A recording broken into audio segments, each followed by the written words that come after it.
지금 개인 파산 해보려고 알아보시는 분들 있죠? 이 영상으로 5분 정도 시간 내에 개인 파산 신청 자격을 빠르게 한번 설명해 드릴 테니까 참고해 보시기 바랍니다. 결국 여러분이 제일 궁금하신 것은 파산이 될까 안 될까? 이게 제일 궁금하시잖아요. 일단 신청 자격을 설명드리기 전에 개인 회생과 파산을 구분을 해 봅시다. 개인 회생 같은 경우는 내가 돈 벌 능력이 되니까 돈을 벌어서 나의 채무를 분할해서 쪼개서 천천히 변제하겠다는 것이고, 파산 같은 경우는 내가 소득이 없으니까 변제할 능력이 안 되니까 내 채무를 일시에 탕감받는다. 그러나 회생은 변제를 하는 것이니까 나의 재산, 나의 소득을 그대로 유지하면 되지만, 파산 같은 경우는 하나도 변제를 하지 않기 때문에 나의 모든 재산을 법원에서 팔아서 채권자에게 배당해준다. 얼마라도 변제해주게 된다. 이렇게 이해하시면 됩니다. 자, 첫 번째는 재산보다 채무가 많아야 됩니다. 당연한 소리죠. 이거는 파산뿐만 아니라 개인회생도 마찬가지입니다. 재산이 더 많다면 법원에서 채무탕감 재판을 진행해줄 이유가 없잖아요. 그거 팔아서 변제하면 되지. 그러니까 재산보다 채무가 많아야지 파산을 신청할 수 있습니다.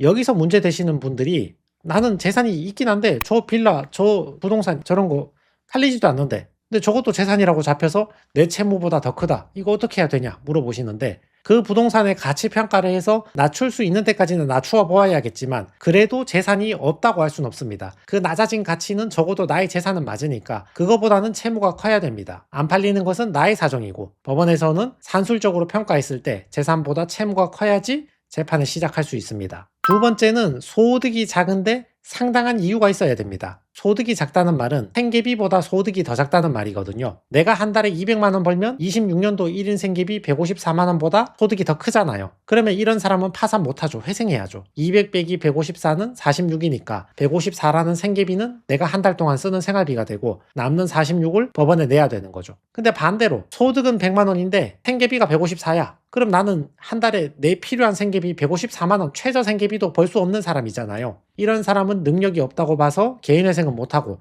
파산의 자격이 있는 것입니다. 단 예외적으로 소득이 생계비보다 약간 작은 경우에는 생계비를 감액하거나 변제 기간을 늘려서 개인회생을 할 수도 있습니다. 그리고 소득이 작은 데는 상당한 이유가 있어야 됩니다. 만약에 30대 40 멀쩡한 사람인데 사표 쓰고 나 일하기 싫다 그냥 파산해달라, 이런 식으로 파산을 남용하는 것은 말이 안 되겠죠. 예를 들어서 내가 70대 고령이라서 취업이 안 된다, 그래서 소득이 없으니까 파산해달라, 이거는 상당한 이유가 있으니까 파산을 할 수 있겠죠. 여기서 자주 나오는 질문이, 그럼 젊은 사람은 무조건 파산이 안 되겠네요, 이렇게 물어보시는데, 젊어도 소득이 작은데 상당한 이유가 있다면 파산이 가능합니다. 예를 들어 장애 등급이 있다거나 최근에 크게 다쳤다거나, 또는 내가 전업주부인데 슬하에 영유아 자녀가 너무 많은데 남편도 신용불량이고 경제적으로 너무 안 좋다, 이런 상당한 이유를 소명한 경우에는 개인 파산이 가능한 경우도 있습니다. 세 번째는 배우자 재산에 문제가 없어야 됩니다. 예를 들어 채무자인 나는 재산이 하나도 없는데 나의 배우자가 2억짜리 빌라를 소유하고 있는 겁니다. 그러면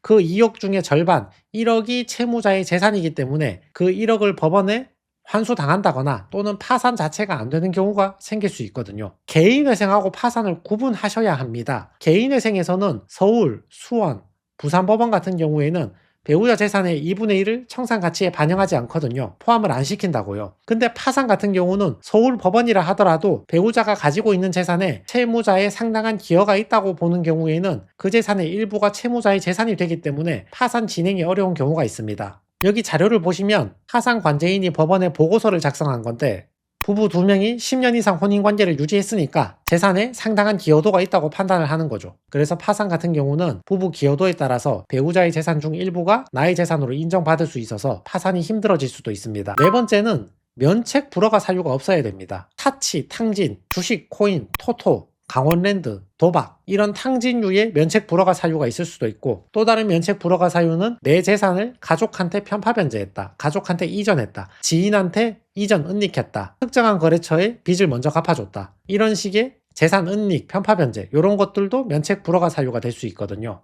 개인회생은 계좌 내역을 최근 1, 2년만 검토하고 재산 처분 내역도 아무리 길어도 5년 정도까지만 검토하는데, 파산 같은 경우는 이론상 10년씩도 검토할 수 있거든요. 그 긴 시간 동안 면책 불허가 사유가 발견되면 면책이 안 될 수가 있는 거죠. 개인회생하고 파산을 구분해 보시면 개인회생에서는 편파 변제가 문제된다 하더라도 나의 청산 가치에 반영해서 변제금 조금만 더 올려주면 끝날 일인데, 파산 같은 경우는 편파 변제 3천만 원 문제되면 당장 3천만 원 환수금 가져오라니까 재판 절차가 진행이 매우 힘들어지는 거죠. 특히 최근에 부동산이나 자동차를 팔아서 받은 돈을 배우자한테 줬다거나 또는 보험 명의를 배우자한테 부모님한테 이전했다, 이런 분들 주의하시기 바랍니다. 다섯 번째는 5년 7년이 지나야 합니다. 예전에 개인회생을 해서 3년 변제를 마치고 면책 결정 받은 사람은 그 면책 받은 날로부터 5년이 지나야지 파산을 다시 신청할 수가 있고, 예전에 파산해서 면책 받은 사람은 7년이 지나야지 다시 파산을 신청할 수 있습니다. 신청권을 남용하려는 것을 방지하는 거죠. 단